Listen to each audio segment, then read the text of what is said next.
台風の被害の復旧作業が続く中、日本のはるか南の太平洋上に19日、台風21号が発生しました。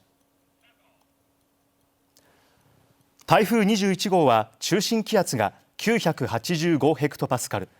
最大瞬間風速は40メートルで、半径170キロ以内が強風域となっています。発達しながら北上し、25日に強い勢力で日本の東の海上へ進むと予想され、進路によっては接近する恐れがあるため注意が必要です。